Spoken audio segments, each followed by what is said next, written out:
لنهدينهم سبلنا وأن الله لمع المحسنين. آمنت بالله صدق الله مولانا العظيم وبلغنا رسوله النبي الأمي الأمين المكين الكريم الرؤوف الرحيم ونحن على ذلك لمن الشاهدين والشاكرين. رب اشرح لي صدري ويسر لي أمري واحلل عقدة من لساني يفقهوا قولي. درود شریف پڑھیں بے الصلاۃ والسلام علیک یا سیدی یا رسول اللہ وعلی آلک وصحبک یا حبیب اللہ. الصلاۃ والسلام علیک یا سیدی یا نبی اللہ وعلی آلک وصحبک یا نور اللہ.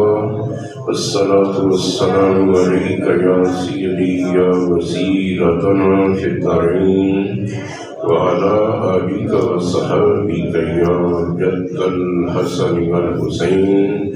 إن التياريخ الصلاة يوما إلى أرض الحرم بلغ سلامي روضة فيها النبي المحترم والحبيب الذي ترجى شفاعته لكل هول من الأهوال مقتحمين. مولاي صل وسلم دائما أبدا على حبيبك خير الخلق كلهم. حضرت علامہ قاری امیر حسین صاحب زیدہ مجدوں کا برخوردار محمد افضل زیدہ مجدوں کا اور اس محلہ کے پرجوش ایمان کی دولت سے لبریز نوجوانوں، السلام علیکم ورحمۃ اللہ وبرکاتہ. سب سے پہلے میں ان نوجوانوں کو اپنے دل کی اتھاہ گہرائیوں سے مبارکباد دینا اپنا خوشگوار فریضہ سمجھتا ہوں، جو ہر ماہ 11ویں شریف کا بڑے بھرے ذوق اور شوق کے ساتھ اہتمام کرتے ہیں.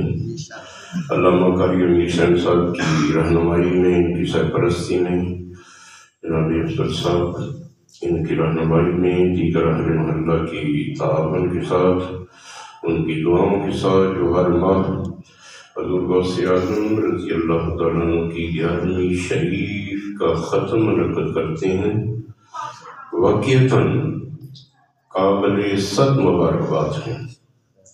قرآن کا یہ ایک اصول ہے، وَإِذَا حُيِّيتُم بِتَحِيَّةٍ فَحَيُّوا بِأَحْسَنَ مِنْهَا أَوْ رُدُّوهَا مِثْلَهَا، کہ جب بھی تمہیں کوئی تحفہ دے، کوئی سلام بھیجے، کوئی تحفہ دے، تو تم اس جیسا ہی سلام اس کی طرف، اس سے بڑھ کر اس کی طرف سلام کو پلٹاؤ، اس سے بڑھ کر اس کے تحفے کا جواب دو، یا کم از کم اس جیسا ہی اس کی طرف پلٹا دو. اور یہ کرام، عرفۂ نام، یہ عطیہ، یہ صلحاء، یہ اولیاء بڑے لاجواب ہوتے ہیں، اللہ کی قسم بڑے لاجواب ہوتے ہیں. اگر کوئی قطرہ لے کر آئے تو وہ اس کے دامن کو موتیوں سے بھرپور کر دیا کرتے ہیں. وہ کریم آقا تو ہے ہی، میرے کریم سے اگر قطرہ کسی نے مانگا، خدا کی قسم دریا بہا دیے ہیں، اور بے بہا دیے. نعرہ تکبیر، نعرہ رسالہ، نعرہ حیدر، نعرہ غوثیہ، عظمت و شان غوث اعظم، غوث سید السادات زندہ.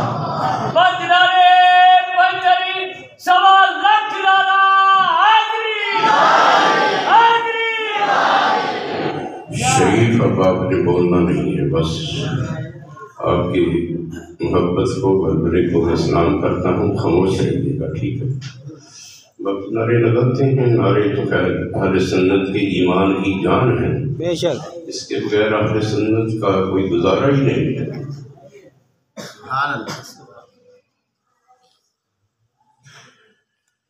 میں وہ سنی ہوں جمیل قادری مرنے کے بعد میرا لاشا بھی کہے گا السلام علیکم۔ ہمارے تو ایمانوں میں یہ رچی ہے، بنی ہوئی ہے یہ چیز، اس کے بغیر نہ ہمارے ایمان مکمل ہے، نہ ہمارے ایمان کو کوئی ذائقہ میسر ہے۔ یہ کھوکھلا ایمان ہوگا، اس کی کوئی ویلیو نہیں ہوگی رب کائنات کی بارگاہ میں بھی، اس کے حبیب صلی اللہ علیہ وسلم کی بارگاہ علیہ میں بھی۔ اس لیے بہرحال نعرے لگائیں، یہ ایمانوں کی ہمارے ایمانوں کی جان ہے، سرکار کی جو ہے نالین پاک کا صدقہ، تو وہی اگر مل جائے نا سرکار کے نالین پاک کو سر رکھنے کی، اگر یہ بھی سعادت مل جائے تو بڑی بات ہے، بہت بڑی بات۔ جو سر پہ رکھنے کو مل جائے نالے پاک حضور تو پھر کہیں گے کہ ہاں تاجدار ہم بھی ہیں۔ بہرحال برخورداروں نے کہا تھا کہ ہم نے 10 بجے اس پروگرام کو وائنڈ اپ کر دینا ہے، تو چونکہ 9:30 سے اوپر ٹائم ہو چکا ہے اس لیے زیادہ ٹائم نہیں ہوگا۔ ماشاءاللہ علامہ صاحب نے کوئی کمی نہیں کسر نہیں چھوڑی ہے، حضور غوث اعظم کی سیرت تابندہ و درخشندہ کے حسین گوشوں کو آپ پر آشکار کیا، آپ کے ایمانوں کو تازہ کیا، آپ کے ایمانوں کو مہمیز لگائی ہے۔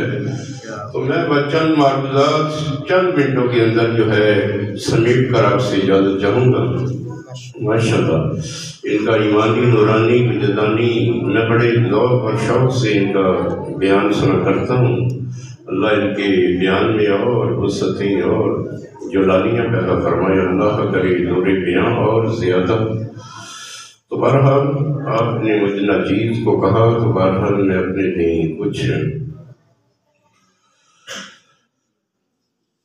کچھ دن کے اپنے نشیمن کے، کچھ کلیاں ان کے گلشن کی، جو کچھ بھی ملا سامان لے کر ہم تیری گلی میں آ پہنچے۔ سبحان اللہ، کیا بات ہے، کیا بات ہے۔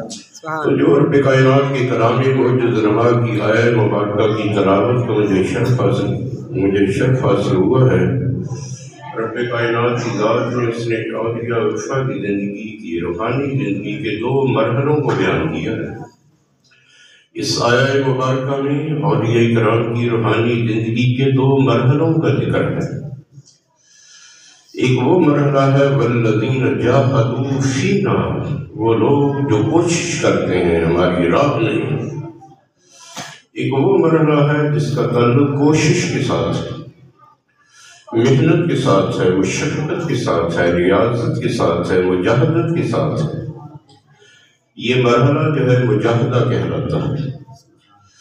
اور وہ دوسرا مرحلہ جو ہے لَنَهْدِيَنَّهُمْ سُبُلَنَا، ان پر اپنی شاہراہوں کو ہم کھول دیا کرتے ہیں۔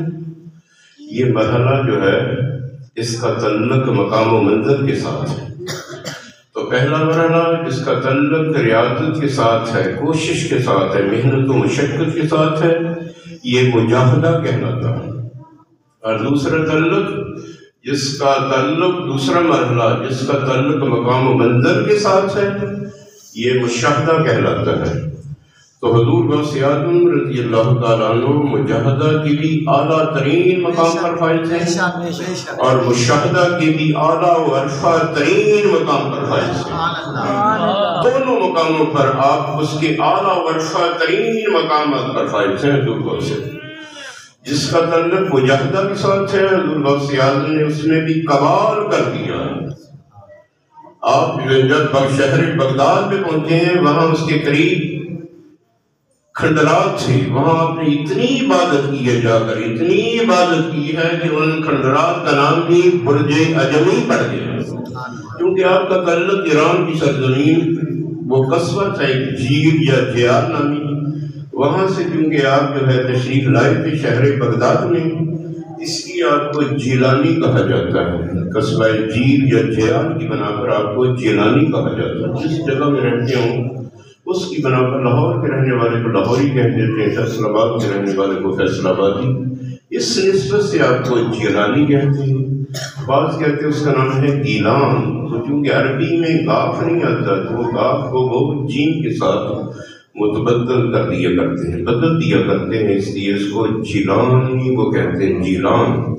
تو بہرحال حضور غوث اعظم رضی اللہ تعالیٰ چونکہ ایران سے تھے، عجم سے تعلق تھا آپ کا، تو اتنی عبادت کی ہے آپ نے کہ ان کھنڈرات کا نام برج عجمی پڑ گیا تھا۔ آپ فرماتے ہیں کہ آپ نے ایک مرتبہ جو ہے یہ طے کیا کہ میں جب تک کوئی میرے منہ میں کھانے کا لقمہ نہیں ڈالے گا میں اس وقت کھانا نہیں کھاؤں گا۔ 40 روز گزر گئے، 40 روز گزر گئے آپ کو بھوک کی حالت میں۔ آپ اندازہ کریں کہ 40 دن کا اس دور میں کوئی آدمی بھوک پیاس کی بنا پر زندہ ہی نہیں رہ سکتا۔ آپ فرماتے ہیں میں نے طے کیا تھا، تہیہ کیا تھا کہ جب تک کوئی آ کر خود کھانے کا لقمہ توڑ کر میرے منہ میں نہیں ڈالے گا میں اس وقت جو ہے کھانے کا ایک لقمہ بھی اپنے منہ میں نہیں ڈالوں گا۔ 40 دن گزر گئے، 40 روز گزر گئے۔ ایک دن حضرت ابو سعید مخزمی آپ میرے پاس سے گزرے تو میری حالت کو دیکھا، کہنے لگے عبدالقادر آئیے میرے گھر میں، تو مجھے دعوت دے کر چلے گئے۔ میں نے پھر یہ طے کیا کہ جب تک مجھے اٹھا کے نہیں لے جائے گا میں اس وقت تک نہیں جاؤں گا ان کے گھر میں۔ تو کہتے پھر حضرت خضر علیہ السلام آتے، اصل میں ان کا نام ہے خضر۔ اللہ خضر اصل میں یہ آپ کا لقب ہے، خضر اصل میں ہریالی کو کہتے ہیں، تو ہم عرف عام میں خضر کو خضر کہہ دیتے ہیں۔ خضر اس کا معنی ہے ہریالی والا۔ آپ کا نام کہتے ہیں بلیہ ابن ملغان ہے۔ تو آپ جو ہے آپ آئے اور آپ کو اٹھایا، انگلی سے پکڑ کر جو ہے بازو سے پکڑ کر ان کے گھر میں لے گئے۔ ابو سعید مخزمی اپنے گھر کے دروازے پر کھڑے تھے۔ فرمایا عبدالقادر میرے کہنے کی تمہیں کوئی پرواہ نہیں تھی جو خضر علیہ السلام کو آنا پڑا تمہیں لانے کے لیے؟ تو پھر وہ کہتے خود جو ہے کھانے کے لقمے توڑ توڑ کر میرے منہ میں ڈالنے لگے۔ 40 روز کے بعد کھانے کا ایک لقمہ آپ نے اپنے حلق کے نیچے اتارا۔ اس قدر آپ نے مجاہدہ کیا ہے۔ آپ کے بارے میں آتا ہے کہ 40 سال آپ نے عشاء کے وضو کے ساتھ فجر کی نماز ادا فرمائی۔ 40 سال، ایک سیکنڈ کے لیے اگر انسان کی آنکھوں پر نیند وارد ہو جائے تو اس کا وضو ٹوٹ جاتا ہے۔ تو گویا کہ ایک لمحے کے لیے، ایک پل کے لیے، ایک سیکنڈ کے لیے آپ سوئے ہی نہیں ہیں۔ 40 سال عشاء کے وضو کے ساتھ آپ نے نماز فجر ادا فرمائی۔ ایک مرتبہ آپ نے فرماتے ہیں کہ میں نے طے کیا کہ ساری رات اللہ کے پاک کلام کی تلاوت کروں گا، ایک ٹانگ پہ کھڑے ہو کر۔ 15 برس آپ نے ایک ٹانگ پہ کھڑے ہو کر اللہ کے پاک کلام کی تلاوت کی ہے، پوری پوری رات 15 برس تک رہے ہیں۔ حضرت غوث اعظم نے اس قدر مجاہدہ کیا ہے، اس قدر شفقتیں کی ہیں اللہ کی راہ میں، تو اعلیٰ و ارفع ترین مجاہدہ کے مقام پر فائز ہیں حضور غوث اعظم رضی اللہ تعالیٰ عنہ۔ تو مجاہدہ کی بھی اعلیٰ و ارفع ترین مقام پر فائز ہیں۔ کوئی اللہ کا ولی، ہاں اصحاب رسول کا مقام ہے، تو اولیاء اللہ جو ہے اصحاب رسول میں اعمال سے بڑھ سکتے ہیں لیکن مقام سے نہیں، ان کے مقام کی کرتے راہ کو نہیں، کوئی نہیں بدلا قبری پہنچ سکتا۔ اعمال کے اعتبار سے بڑھ سکتے ہیں اصحاب رسول سے، کیونکہ سرکار کے مکھڑہ طیبہ کی زیارت کرنے والے کو صحابی کہتے ہیں۔ جو حالت ایمانی میں سرکار کے مکھڑہ طیبہ کو ایک مرتبہ تک لے اور اسی ایمان کی حلاوت و مٹھاس پر دنیا فانی سے پوچھ کرے، اس کو صحابی کہتے ہیں۔ تو صحابی کے مقام کی گرد راہ کو دنیا کا بڑے سے بڑا کوئی غوث قطب ابدال نہیں پہنچ سکتا، لیکن اعمال میں اولیاء اللہ اصحاب رسول سے بڑھ سکتے ہیں، اس لیے مقام میں نہیں بڑھ سکتے۔ تو حضرت غوث اعظم نے مجاہدہ کی انتہا کر دی ہے کہ آپ نے اتنی عبادت کی ہے کہ شیطان کو بھی مات کر دیا۔ آپ فرماتے ایک مرتبہ خراسان کے جنگلات میں مصروف عبادت اور ریاضت تھا، وہ بدبخت آ گیا مجھے برگلانے کے لیے، پھسلانے کے لیے۔ ایک نورانی صورت میں میرے سامنے آیا، بڑی خوبصورت شکل میں۔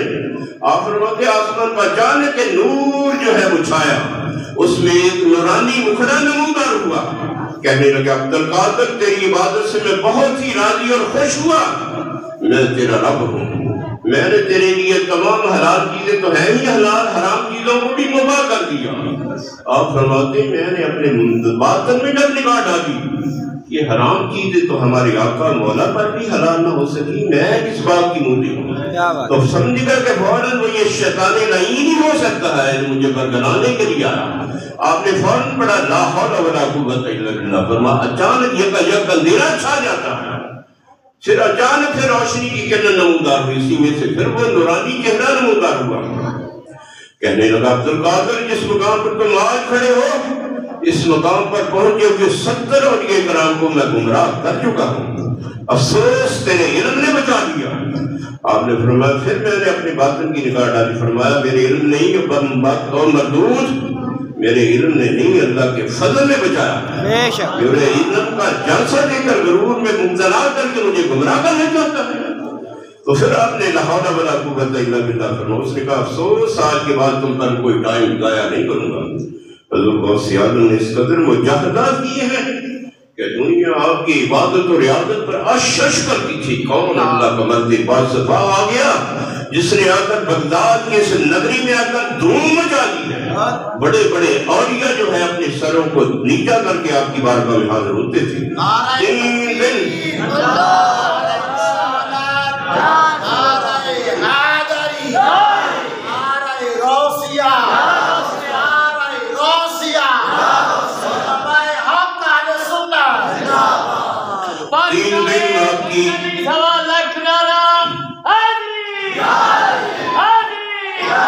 آپ نے خاموش رہنا ہے، خاموش شریف سمجھ لیا۔ آپ کو میں نے کہا آپ کے بدلے کی میں قدر کرتا ہوں ماشاءاللہ، وہ دل کی باتوں کو وہ خوب جانتے ہیں۔ دل میں عقیدت و محبت کے جو چراغ جلے ہوتے ہیں نا، خدا کی قسم یہاں درد دل میں اٹھا وہاں وہ ہوئے پریشان۔ یہ پیغام کیسے پہنچا مجھے کچھ خبر نہیں۔ انسان کے دل میں ان کی تڑپت پیدا ہوتی ہے، وہ بڑے لجپال ہیں، خود آ کر جو ہے لجپالی فرما جایا کرتے ہیں۔ تو اپنے آپ کو چھپا کے رکھو۔ صوفی برکتری صاحب رحمۃ اللہ تعالی علیہ اللہ کا باکمال ولی تھی۔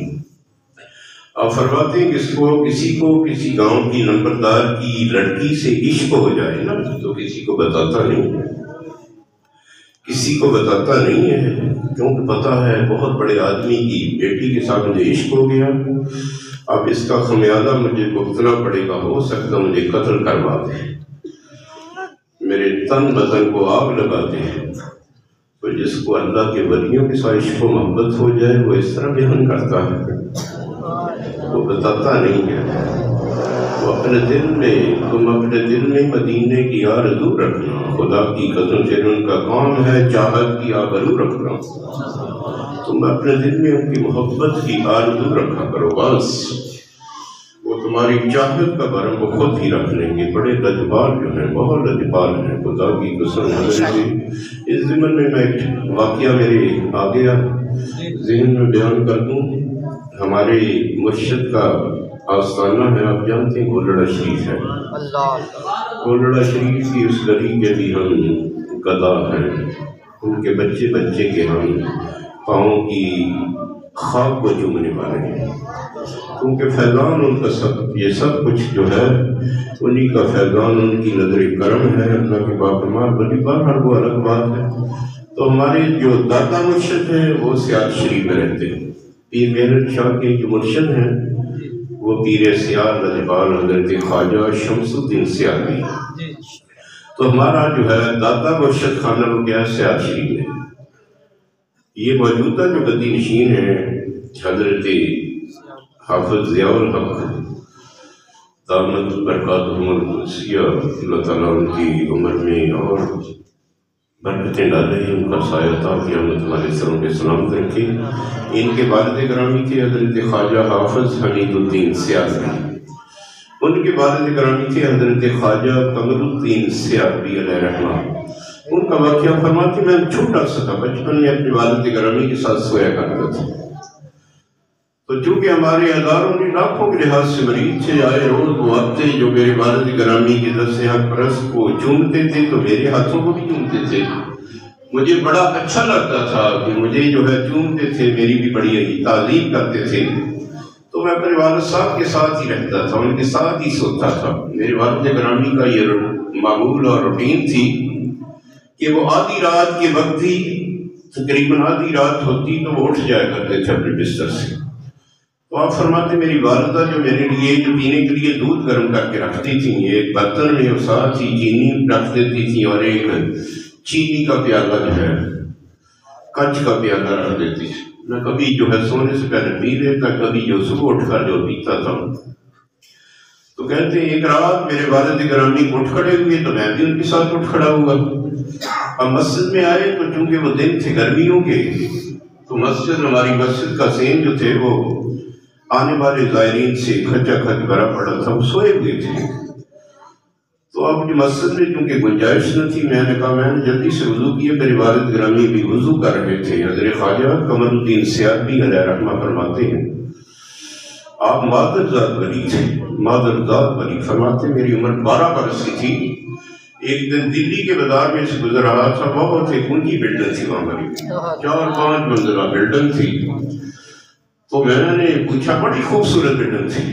میں نے پوچھا اس کے مالک کون ہیں؟ انہوں نے کسی نے کہا لڑکے صاحبزادے کیا پوچھتے ہو، اس کے مالک جو ہیں بہت ظالم لوگ ہیں، وہ بدلہ لیتے ہیں، بدماشی کرتے ہیں، جگہ ٹیکس لیتے ہیں. انہوں نے ظلم کی بنا پر ہی بہت اونچی بلڈنگ بنا رکھی ہے.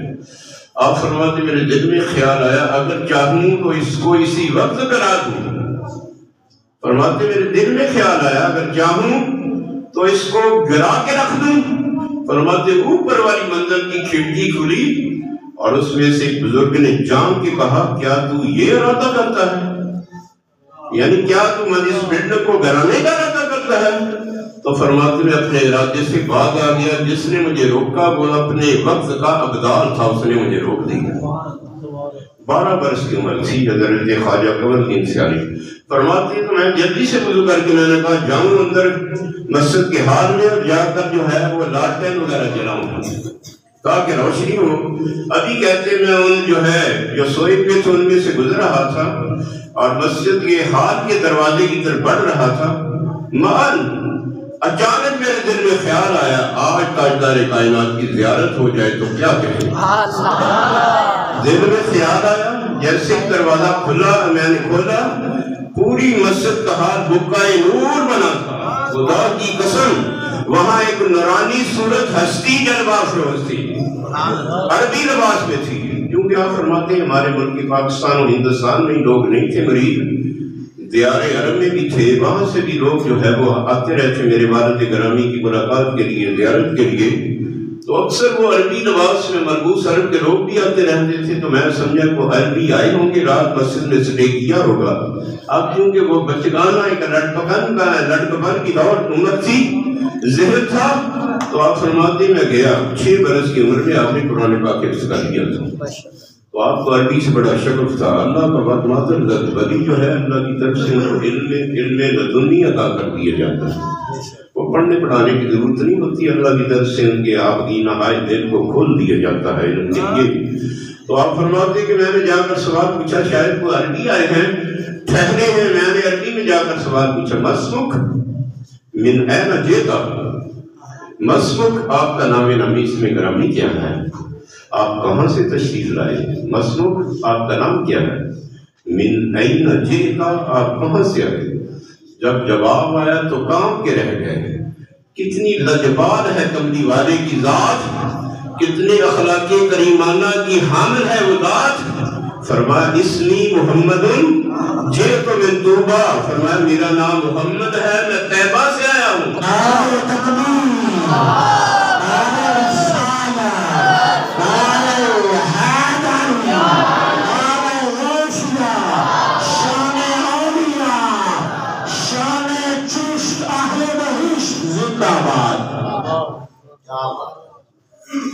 آپ کی محبتوں کی بہت قدر بھی، بس آپ چند میرے الفاظ سن لیں.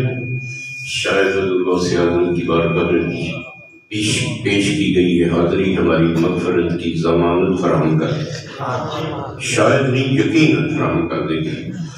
تو آپ فرماتی جیسے میں سنا یہ سرکار تشریف لائے ہیں تو میرے کیونکہ میں نے وہ دودھ نہیں پیا تھا، فوراً بھاگا کہ سرکار آئے ہیں تو خدمت کرنی چاہیے. تو میں بھاگ کر جو ہے اس چینی کے پیالے میں نے دودھ ڈالا اور اس میں چینی کو حل کیا، اس میں حل کر کے فوراً جو ہے مسجد کی طرف بھاگا کہ سرکار کی خدمت میں دودھ پیش کروں.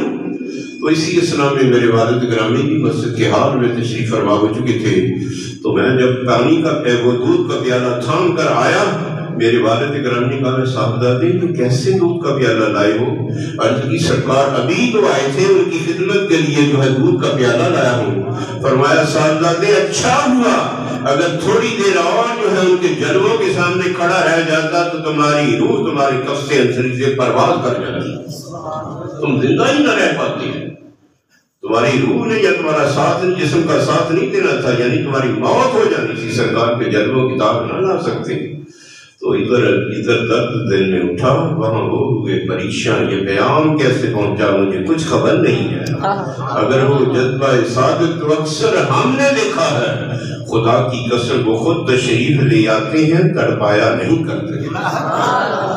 تبلیغ والا تو بڑا لجپال ہے، اپنے دل میں بس محبت رکھو، نوریہ کاملین کی ایک نہ ایک دن اپنی محبت کا صلہ ضرور عطا کر دیں گے۔ تو حضور غوث اعظم مجاہدہ کے بھی اعلیٰ مقام پر فائز ہیں اور مشاہدہ کے بھی اعلیٰ ترین مقام پر فائز ہیں۔ جب آپ نے برملا یہ نعرہ لگایا، نظر تو الہ بلاد اللہ جمعن کا خلق دن علی حکم اتصالی، خدا کی قسم روئے زمین پر آواز یہ گونجے، یہ بستیاں، یہ نگر میری نظروں کے سامنے ایسے ہیں جیسے ہتھیلی پر آئی کا دانہ ہوا کرتا ہے۔ مشاہدہ کیا رہا، اس لیے آپ سے جو کرامات صادر ہوئی ہیں، اور یہ کرام سے اس طرح کی کرامات صادر نہیں ہوئی، اس طرح کی کرامات کا رنگ نظر نہیں آتا۔ آپ کی کرامات میں اللہ کے ساتھ ایک پیار، ایک لگاؤ، ایک لاڈ نظر آتا ہے۔ 70,000 کا مجمع ہوتا تھا، حضور غوث اعظم جب مجلس بال سے خطاب فرماتے تھے، اس وقت کے اولیاء کاملین جہاں کہیں ہوتے تھے اپنے مریدوں کو لے کر بیٹھ جاتے تھے، اور آپ کا خطاب جو ہے وہ قلم بند کیا کرتے تھے، لکھا کرتے تھے، اور آپ کی آواز جتنی قریب والے تک پہنچتی تھی اتنی دور وہ جو آخری کنارے پر بیٹھا ہوتا تھا اس تک پہنچتی تھی۔ تو آپ ایک مرتبہ مجلس بال سے خطاب فرما رہے ہیں، اچانک بارش برسنا شروع ہو گئی، تو آپ نے جلال میں فرمایا مولا میں تیری خاطر مخلوق کو اکٹھا کرتا ہوں اور تو منتشر کر رہا ہے۔ دیکھو اللہ کے ساتھ یہ حال ہے آپ کی جو ہے لاڈ کا پیار کا، فرمایا مولا تیری خاطر ہی تو مخلوق کو اکٹھا کر رہا ہوں، اور تو بارش برسا کے ان کو منتشر کرنا چاہتا ہے۔ جیسے یہ الفاظ نکلے فوراً بارش تھم جاتی ہے، یہ اللہ کے ساتھ لاڈ ہے۔ ایک دن قاری قرآن تلاوت قرآن پاک کر رہے تھے، فرما رہے یہ آیا مبارکہ کے سلسلے پر لمن الملک اليوم، اس دن بادشاہت کس کی ہوگی؟ لمن الملک اليوم، اس دن بادشاہت کس کی ہوگی؟ ظاہر یہ قیامت کے دن کا منظر بیان کیا جا رہا ہے۔ لا فاضل للہ الواحد القہار، اسی دن اسی خدائے وحدہ قہار کی یکتا کی بادشاہت ہوگی۔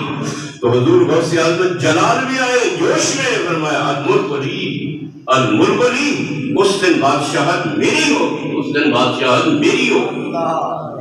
یہ ہے لاڈ اللہ کے ساتھ۔ ایک دن مجلس بال سے مخاطب ہے، اوپر سے ایک پرندہ گزرا چیختا چلاتا ہوا، مجمع کی توجہ جو اس پر بٹی ہے، جب چیختا وہ چلا ایک چیل گزری، چیل اڑتی جا رہی تھی، جب مجمع کی آپ نے دیکھا توجہ جو ہے بٹ نہیں ہے، آپ نے فوراً اس کی طرف توجہ دے کے فرمایا ماں لگے کہا اللہ لگا تک، فرمایا وہ ظالم تجھے کیا ہو گیا، اللہ تیری زبان کو کاٹ کے رکھ دے۔ یہ فرمانے کی دیر تھی، وہ چیز پھٹ پڑاتی نیچے گری اور واصل بحق ہو گئی، مر گئی۔ آپ نے اپنے بیان کو جاری رکھا۔ اس کے بعد جب مجلس بال سے فارغ ہوئے، مجمع بھی منتشر ہونے لگا، جانے لگا، آپ بھی نکلنے روانہ ہونے لگے، تو دیکھا آپ نے ایک بہت بڑا پرندہ مرا پڑا تھا۔ فرمایا یہ پرندہ اس کو کیا ہوا، یہ کیسے مر گیا؟ لوگوں نے عرض کی حضرت آپ کی زبان سے بے ساختہ یہ کلمہ نکلے تھے، مالا کی کہا اللہ و لگا تک، تجھے کیا ہو گیا، شور کیوں جا رہی ہے، تیری زبان کو اللہ کاٹ کے رکھ دے۔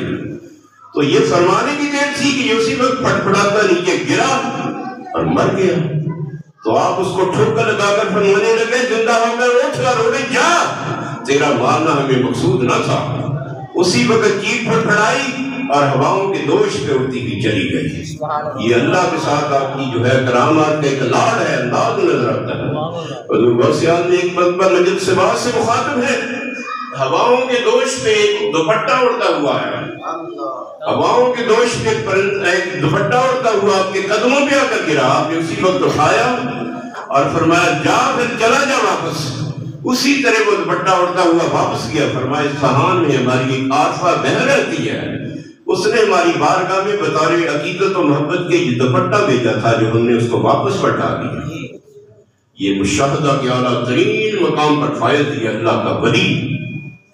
اس لیے فرمایا اگر کوئی میرا مریض مشرق میں ہو، میں مغرب میں بیٹھا ہوں، اگر مجھے پکارے تو میں اس کی مشکل کشائی کرتا ہوں۔ اس لیے آپ کو غوث اعظم کہتے ہیں۔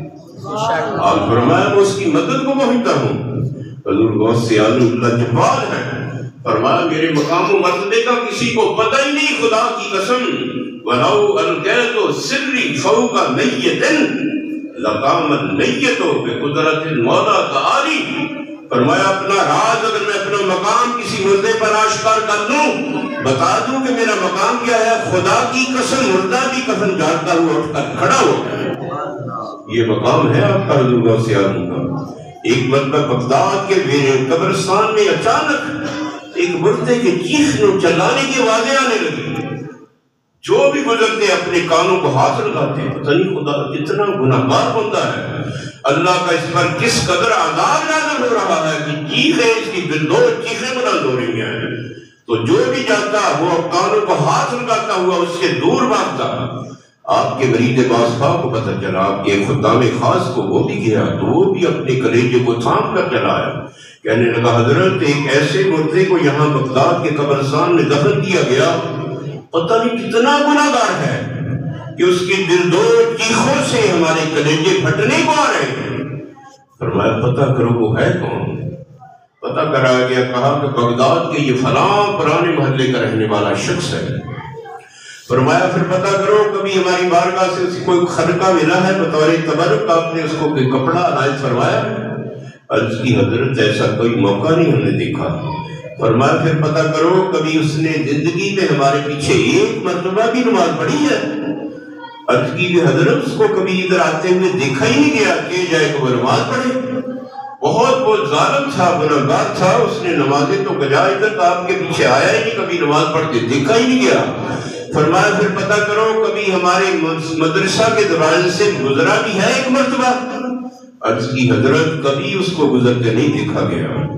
پھر آپ جو ہے منکر نکیر کی طرف متوجہ ہوئے، فرمایا او فرشتوں اس کے حوال بتاؤ، اس کے حوال کے بارے میں بتاؤ۔ انہوں نے کہا حضرت یہ کہتا وَأَنَّهُ رَأَى وَجْهَكَ وَأَحْسَنَ بِكَ الظَّنَّ۔ فرمایا یہ کہتا ہے کہ آپ کے چہرہ انور کی ایک مرتبہ اس نے زیارت کی تھی اور آپ کے ساتھ حسن عقیدت رکھتا ہے، آپ سے محبت رکھتا ہے۔ جب یہ کہا فرمایا فرشتوں اس کو چھوڑ دو، یہ ہمارے ساتھ محبت رکھنے والا ہے۔ فوراً چیزیں جو ہے وہ رک جاتی ہیں، تھم جاتی ہیں۔